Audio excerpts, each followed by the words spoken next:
Conquer the Noise is a podcast produced by Unconquered, an independent agency challenging brand perspective through redefined content. This podcast is dedicated to telling stories of outstanding ideas and people who have found their way amongst the chatter.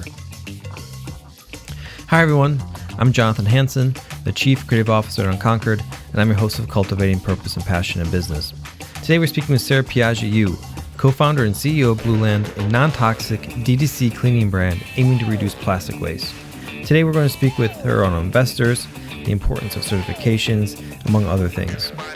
But before we kick things off, I want to put it out there that I need your help. Reviews are our best way for us to grow our audience, so please head on over to the Apple Podcast app and leave a review. Also, just a note, this show is recorded live from my New York City apartment, so please bear with us as the noisy city tends to creep in with the sirens, construction, buses, you name it. It probably has made an appearance on this show. So thanks so much for your understanding. Here we go. All right. Thank you, Sarah, for being on the show today. I really appreciate you coming on. Yeah, excited to be on today. So for our audience who isn't quite familiar with Blueland, I would love it if you could just run through a quick overview of the company and what you're doing over there. Yeah, so Blueland, we are a refillable cleaning products company on a mission to eliminate single-use plastic. We launched back in April of 2019, so we'll be celebrating our 2-year anniversary soon. In many ways, it feels a lot longer than 2 years, and also in many ways, it feels like it's completely flown. And what we do is we sell these beautiful, reusable cleaning and hand soap bottles along with our innovative refill tablets. So the first products we launched were a set of cleaning sprays and hand soap, products that are traditionally 90% plus water and that you buy in a new plastic bottle every time. And instead of that, we've shrunk down that large bottle format down to these tablets that are about like 100 times smaller. And instead of using a new plastic bottle each time, we encourage you to use the same one over again. We also sell a reusable bottle that you could use. And when you run out of product, you simply fill that bottle up with warm water and you drop in one of our tablets. And after a few minutes, you have a full bottle of cleaning solution like multi-surface cleaner or glass and mirror cleaner or bathroom cleaner, or a full bottle of hand soap. And those are the first set of products that we launched with. And, since then we've expanded into cleaning category. We've also launched a set of products for washing dishes. So both a countertop dish soap and dishwasher tablets, as well as laundry tablets. I'm extremely, proud and excited about everything that we're doing with the laundry and dishwasher tablets, because those are, single dose laundry and dish products have become quite popular over the past decade, but they typically come in a pod or pack-like form factor that's wrapped in a plastic film. And a lot of people don't realize that thin film that you see that wraps one of those concentrate packs are actually a petroleum-based plastic. I didn't realize that. Yeah, a lot of people don't. I think it's hard to realize that because it does dissolve in water, so it disappears to the naked eye. But unfortunately, the plastic molecules do remain and will go down your drain or down your laundry drain and into our wastewater systems, and then ultimately, into our waterways or into our soil. Yeah, and that's what inspired this brand, if I'm correct. It's the microplastics issue, and if I'm correct, is it your first child or you're doing your second child? You started, realizing the amount of water or plastic in the water. I'll let you tell me the story. I would love to that's right. You had most of it there, but when I first became a new mom with my first son, who's now 4, I was doing a lot of research around, both what kind of formula I should use as well as what kind of water I should use to make his formula. Baby formula is typically a mix of powder and water. And, I was even asking the question like, hey, is bottled water cleaner or safer than, New York City tap water? And in that research, I was, horrified to learn that regardless, whether it was tap or bottled water, and the takeaway is tap water is extremely clean. I encourage people to drink tap water outside of the fact that, our drinking water just contains hundreds of pieces of microplastic per liter. And again, regardless of whether you're sourcing bottled water or tap water. And that's the first time that I started to really connect the dots between, all this single-use plastic we're consuming as a society and how it's ending up in our waterways and breaking down to these tiny pieces of plastic that are too small to filter out. And now it's showing back up in, the food that we eat, the water we drink, and, the formula that I was making my baby. And yeah, and at that point, I just decided to make a personal decision to cut back on my single-use plastic consumption, and that's when I realized that, as well-intentioned as I was, it was just impossible. Like everything, even outside of cleaning products, everything seemed to come in single-use plastic. Well, it is, and I think when you look at the world and sustainability and our individual roles, whether it's from our consumption or from our business standpoint.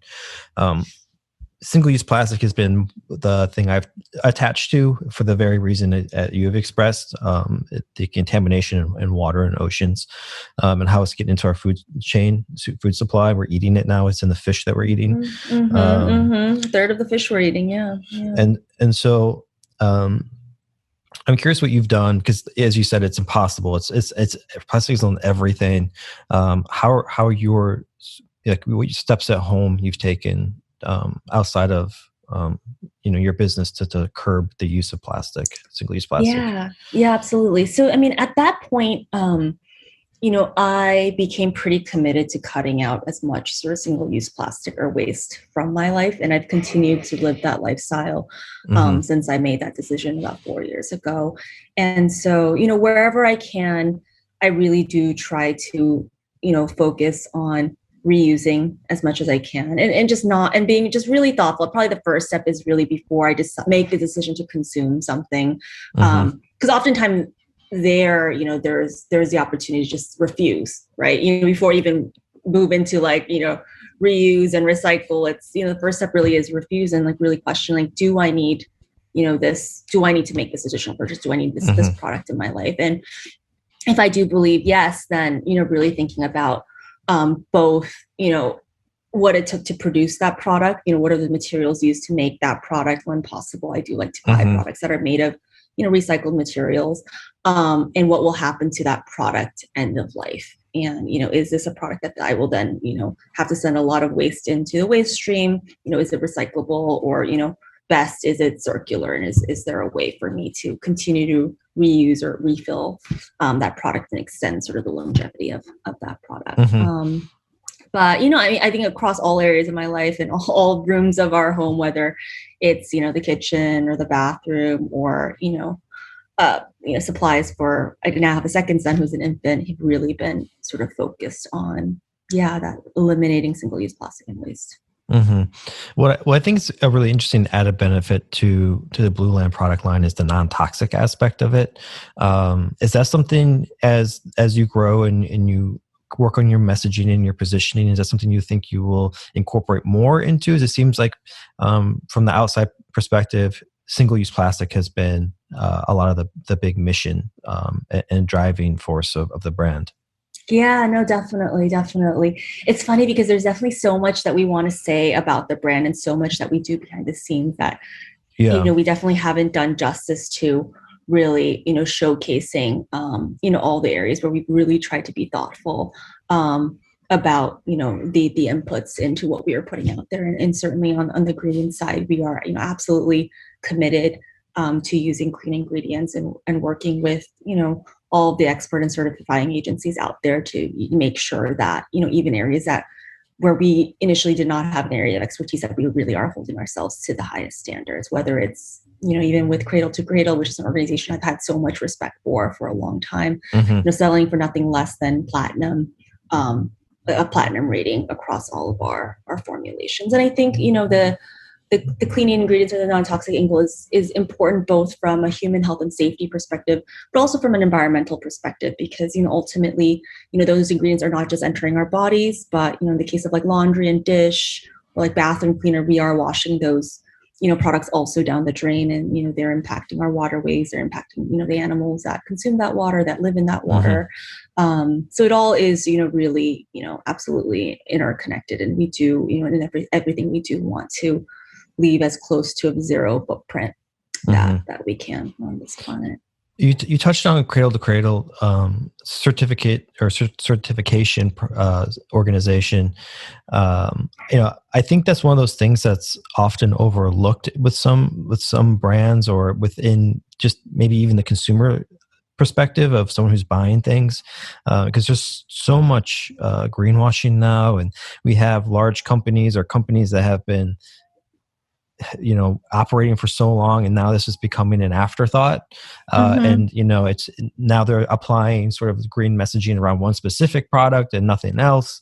So I think certifications are one of those things that I think one, hold brands accountable, and also vouch for the things that you're saying. How else are you using I guess certifications are ways to sort of prove to the consumer or educate them on the authenticity of your efforts?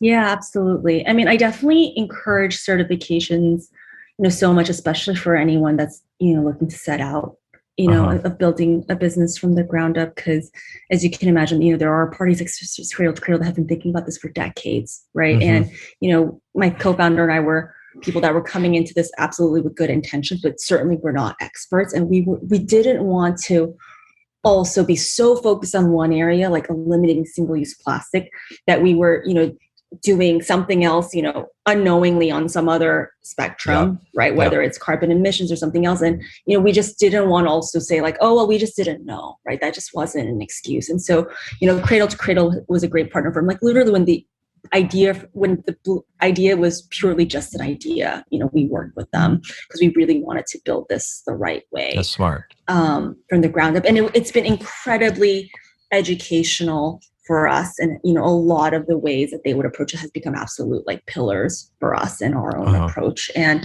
they've definitely held us to a higher standard than even we would have, even as well-intentioned as we were. So, not only were they looking at every single ingredient and every single material that we incorporated into the end product, which is kind of like where a lot of the other certifications stopped. They were also looking at end-to-end production and really assessing, how do we manufacture these products? Who are the manufacturers that we work with? They required a lot of documentation from, all of the manufacturers that we work with. What happens when a consumer uses this to clean? What happens at end of life? Like, does this get reused? Does this get composted? Does it enter the recycling system? And, what traces does it leave behind in each of those scenarios? And so it was incredibly comprehensive from that respect and gave us sort of a whole new lens to even look at, at our own business. Did you look at any other programs or organizations to help you in this process? They sound like they'd be a great business partner to help really build out a more complete picture. Because you touched on it. It's like a really imperfect process, and you may be using sustainable materials, but what if for example, if you're in fashion, what if the manufacturer isn't paying living wages or has a terrible carbon footprint? So there's all these little things that are really hard to keep in touch, or I should say balanced. So there are other ones that you're working with? Yeah, definitely. I think from like that sort of more holistic point of view as well, B Corp is another one that we really, it really learned a lot and enjoyed that process because, outside of just getting that stamp, that B Corp, the approach is something that, we've so respect and have agreed with philosophically from the beginning. And I think, that one's nice as well because, that takes also sort of a broader view on not just our environmental impact, but also our societal impact. And, there's a ton of requirements related also to social fairness. So, B Corp is another one that, we would highly recommend and has been important, to us from early days. Other certifications other processes that we've gone through include EPA, the Safer Choice Program.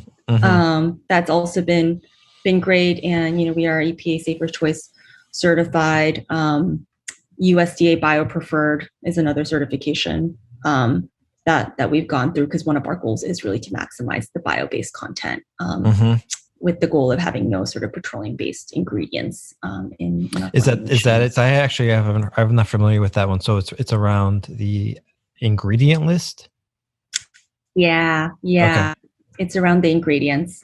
Okay. And I like certifications like that because it gets very specific, words like natural. It's so funny. I was just talking with someone about this. I'm actually writing a thought piece now where around how brands and marketers have to have some sort of like a responsibility towards defining what natural means, right? So Totally. sorry, I interrupted you. I got really excited on that talking point. No, definitely.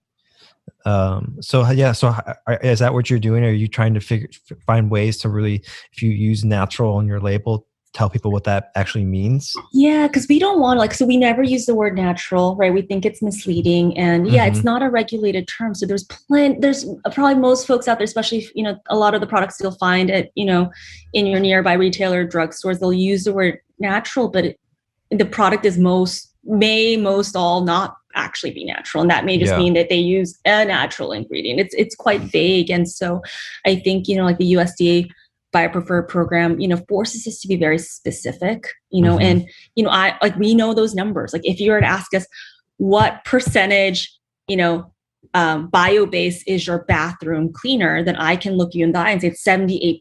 Like that is the number, right? Yeah. Versus like hiding behind this, like it's natural or it's naturally derived, plant-based. Like what does that all mean? Our dishwasher tablets are 98%, right?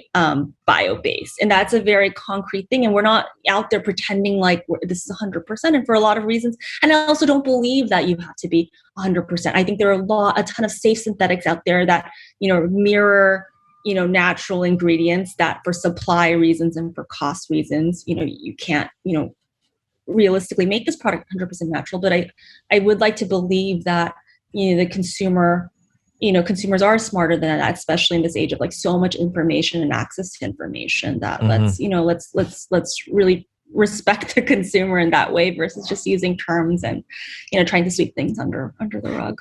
No, I think that's great, and it's using transparency, I think, for a greater cause, and also again accountability, and a bit of honesty, which is I think what I was alluding to earlier, and it seems like you're just trying to hide something when you're so vague, and trying to pass something off as what it's not. And so you have it sounds like a lot of things in place to make sure you're holding yourself accountable, that you're fully thinking about everything and the way the products are made and distributed.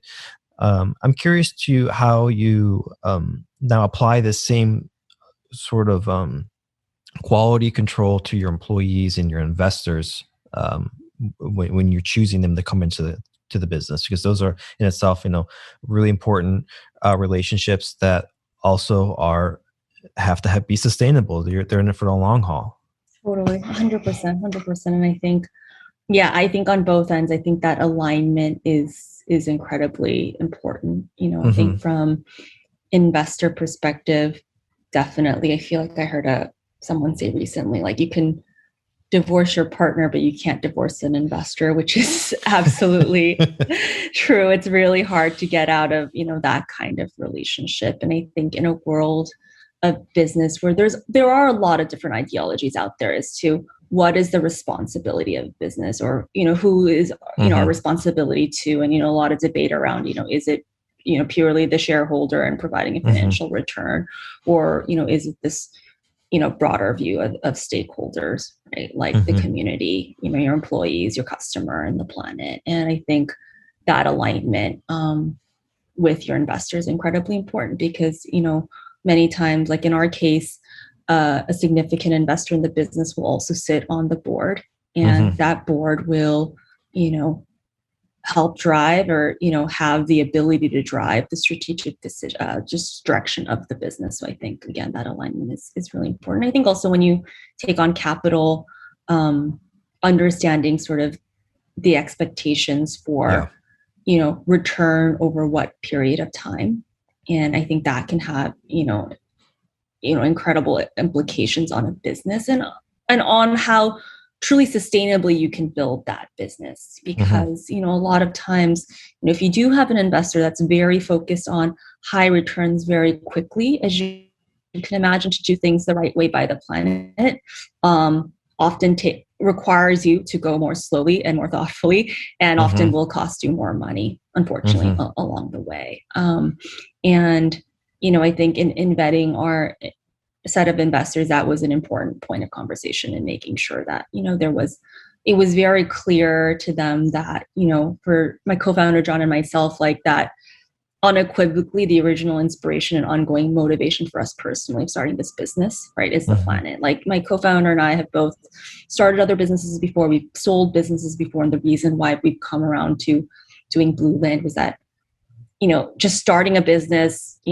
growing it, selling it, just wasn't enough. That's not what we were looking for at this point in our life. And we were looking to do something that was personally more meaningful and impactful. And again, at times that's going to be sort of at odds with financial returns. I don't believe in the long run, but certainly in the near to medium term run. So, it's really being clear on our end with our expectations, and really putting that out there, and having that help call out sort of who the right investors are for us. And I think, and then revisiting that and making sure that that's clear at every touch point with our investors. So even with like our board meetings, like our quarterly board meetings, I really like to open them up with a page on our mission and a page on our vision, and really walk through that slowly and make sure. And I know it's repetitive. I know you can say like they've seen this before, but I think it's really important to start that meeting and ground us into sort of like what Blueland is here truly to do. And I think the same goes, for the team. Every time we have a team retreat or sort of a full team, and we do these sort of twice a year, we kick it off with I'm standing and I'm reading through our mission and our vision. And I think that's a really important thing to always be coming back to. Yeah, that's actually where I was going to go with that next question, is to see how that translates then into the employee side of just being aware and reminded about the mission and purpose. We do, our agency does that every year as well. We do at the end of the year or beginning of the year, we will do a big goal planning, talk through the ultimate goals of what we're after, what we want to achieve, as not just from a business standpoint, but personally, and then speak to, the mission of the agency. How can we expand it? What are new initiatives that we can do? Where did we not succeed last year? What can we build upon? So I think those consistent check-ins are really important to maintain growth and just keep the eye on the prize, so to speak. So as as you built your internal team, now there's the external part, and you have your customers. So, obviously your customers are going to be responding to different types of messaging in different ways. And I'm really curious to how you test that, and how are you gauging that? Yeah, definitely. I think it helps immensely that we are a direct-to-consumer business. Yeah. So we are a direct business, not only because, that seems like the new thing to do, but truly, especially as a brand that are selling products that are a new behavior. Like we don't hide from the fact, we fully acknowledge the fact that everything that we sell, this is a new behavior, right? This is not how people were using their cleaning products in the past. And I think given that, it's helpful to have that direct line of communication with our customers and with our community, so we can, quickly get that feedback on the products, on the experience, on any confusion they have, on things that they'd like to see. And I think a lot of that gets lost if you're selling, for example, through a third-party retailer. You just have no idea. You have no idea how many people came through and looked at your product and decided not to buy it. If someone's returning your product, like we're not able to capture that feedback directly because they're not coming to us. They're going back to CVS or, Walmart to return that product. And so, I think we really prioritize all the feedback that comes through, like the customer service, for example, like, every other week, I'm in a meeting with the head of our customer service team and, many members of our customer service team to really directly hear that feedback back. I think Instagram has been an incredible, and Instagram kind of like broadly reflecting our social platforms, but Instagram is our largest, and I would probably say our most important platform. That's one where I still have all of my notifications turned on. Like I'm logged into the Blueland account. I get pop-ups for like every comment, every DM. Yeah. And we have like 250,000 plus followers. And I don't say that I read every single one, but I think it gives me a really good pulse of just being able to like glance at things and see it come through the day of not just what types of comments are people making, but like what's the tone in which they're making those comments. And I've really valued being able to kind of like peek in and sort of have that sort of like a continuous feedback. And I think that's been incredibly valuable for myself and our team to really just like have our pulse on, how people are feeling about the things that we're doing. Yeah, well, congrats on the growth of your Instagram account. That's a pretty significant follower count. And I think that's really interesting in conjunction with something I read in an earlier interview with you, where you're saying you really struggled in the beginning with Instagram and to figure out to sort of like quote hack the code, if you will. And I'm really curious to how you went from feeling like that in the beginning to now having such a robust and dynamic platform on Instagram, and how you bridged that. Yeah, definitely. I mean, certainly for sure, especially early days and still now when there's like, as a founder, when you have so many things to do, right? Yes. Like from like creating this like brand new product and like we filed over 40 patents and finding manufacturers for these products all the way to like packaging and all the marketing and emails and like talking to retail. Like there's no shortage of like activities, and it just sometimes there's it can always feel something like to do. There's always something to do, and it can just feel like, okay, Instagram, like our Instagram account, that should be something that we should be able to find, a young, savvy social media manager or influencer who could just like take it and run with it. It doesn't seem like something that I should be spending like an inordinate amount of time like in the weeds on every day.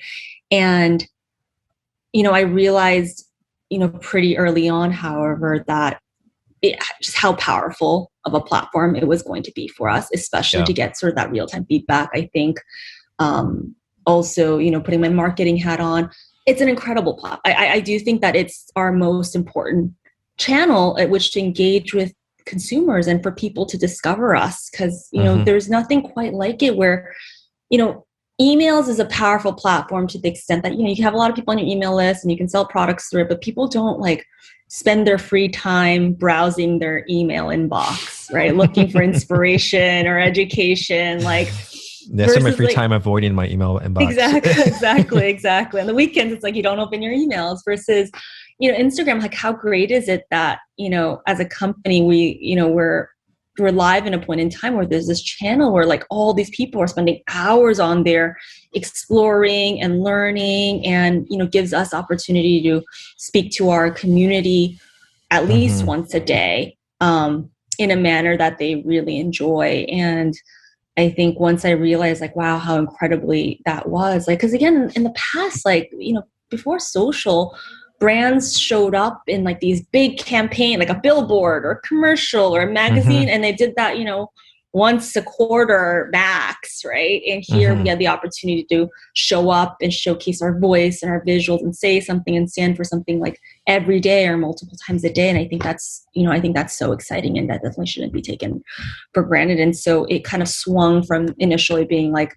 okay, who can we like sort of outsource this to like, this is a strategically incredibly important sort of asset and channel for us. And so, I'm still reviewing and have a strong point of view on every single post that goes up, every story that goes up. I'm still, early days, probably for the first year or so, I was like writing the copy for everything that went up. And I'm still now like kind of like very heavily involved, because I do think it's so important. And I think it's that level of not just putting it on autopilot has really helped us figure out like what are community, wants from us. What do they want to learn about? What are they interested in?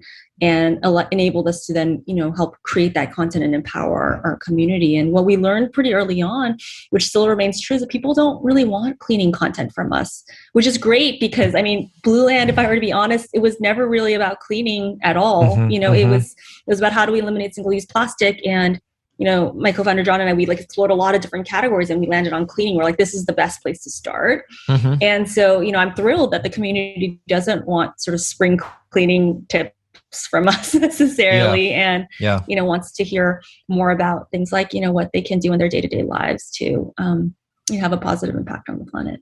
Well, I spoke with Stephen Dime, who's the founder of Flowers for Dreams, and when this airs, Stephen's episode will be out, but he spoke of that same thing. Early on, Instagram was very influential in their business growth, but similar sort of opinion that the founder needs to be involved, because ultimately they know the brand the best. It's their baby. They know how to talk about it, and needs to be tapped in to be able to listen to what people are saying, check out the sentiment.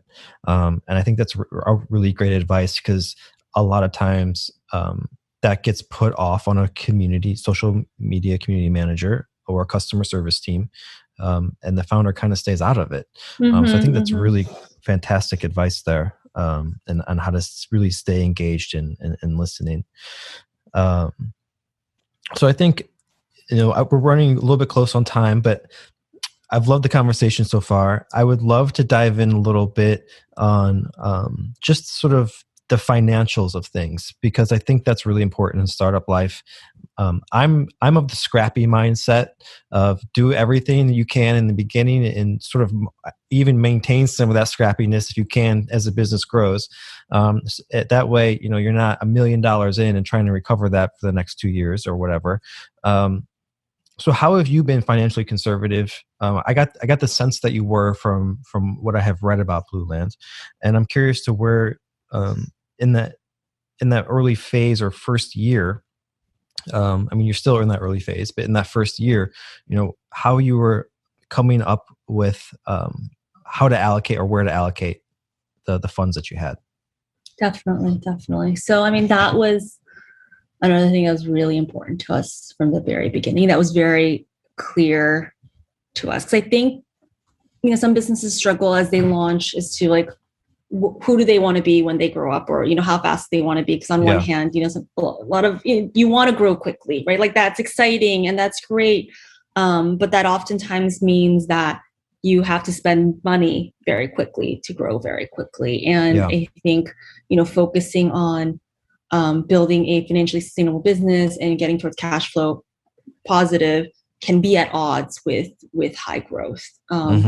And it was very clear to us from the beginning that we rather build something for the long run and build something that was ideally self-sustaining than something that would require, a ton of capital, which means you have to bring in a ton of outside capital, which also means that, as an entrepreneur, you will have to lose, more and more control over your business the more sort of beholden you are to outside capital. And we knew that, with sort of what we wanted to build and the way that we wanted to build it, that ideally we would be able to be sort of more in control of our business and our direction and our destiny. And I think also I've been in the direct-to-consumer space for about over 10 years now. I've launched a handful of other sort of direct-to-consumer companies not focused on sustainability. And I think having sort of studied the cycles as well, understood deeply sort of the dangers of getting on that treadmill and raising too much capital, right? And, I've definitely seen no shortage of businesses that probably raise too much. You raise a lot of money at a high valuation, and all of a sudden, you're turning the speed on that treadmill up. And now you need to keep spending on marketing to bring in new customers. And sometimes you end up focused so much on the growth side that you're not focused on the fundamentals of the business. And so effectively you're on a leaky boat, right? You can't get the water out fast enough, and want to make sure that we didn't raise so much money that we had sort of this undue pressure to grow before we really figured out what was going on and, what was the best product that we could do out there and what's like the best offering that we could do it at. And really like what were the best marketing channels at which we could get the information out there. And it's really hard to do both. It's really hard to focus on the foundation if at the same time you're trying to grow. And so, early on, we didn't want that pressure early on. We knew that this was a new behavior and want to really, before we like focused on marketing and spent all that money on marketing, make sure that we had the product and the experience right. Like there were a lot of things that like, now we take for granted, but were big question marks in the beginning. Like, do we sell our products as one bottle and one tablet? Do we make you just buy the bottle separately from the tablet? Do we force you to buy, into kits instead of buying like single bottles and single tablets? Like there's sort of no shortage of questions we had around, price point. Like what's the best price point? Is it better to have like a more expensive bottle up front and cheaper tablets, or should we give the bottle away for free? Right. And then charge a little bit more for the tablets, like all questions that, if there is a right answer, that right answer can really change the trajectory of the business. And it's really worth making sure you have that right, versus like trying to figure that out as you're like acquiring a bunch of customers. And I think when we step back and we look at some of these things that we built, like this tablet, like this hand soap tablet, I'm always telling my co-founder, like, geez, like this deserves to exist. Like, 5 years from now, 10 years from now, like a meaningful share of the hand soap category should be these tablets because it makes so much more sense. It's cheaper. It's better for the planet. Why are we throwing away a new plastic bottle each time? Like it deserves to exist. And I feel like the only way we mess this up, I truly believe the only way we mess this up is that we raise too much money and we shoot ourselves in the foot and, and then we go bankrupt. And so, yeah, I think from the beginning we were kind of, very focused on being sustainable, and that means being scrappy and, spending slowly, spending as little as we can. Yeah, I think a lot of people who are dreaming of entrepreneurs or early entrepreneurs, they really focus in on those capital investments and thinking that's like the cure all for their business or their problems. And I think if you make the wrong decision there, it's actually going to compound all those issues for you. And I think that's really great insight. So Sarah, I really enjoyed the conversation today. I think you're obviously incredibly smart, and I think you've provided some really great insights for our listeners today. And I thank you for coming on and spending your very busy day with us. Oh no, thank you. Thank you for having me. And again, thank you for this great podcast series. I've again really enjoyed being a listener, and glad that you're putting these stories out there. Thank you, Sarah. Yeah, thanks. Thank you for listening to my conversation with Sarah. Next week, we have Ryan Lewis, founder of Earth Hero, an online marketplace that sells only sustainably made products. They're a member of 1% for the Planet and a B Corp. We're going to talk to Ryan about how they vet products, build relationships with vendors, and maintain a zero waste office. See you next week.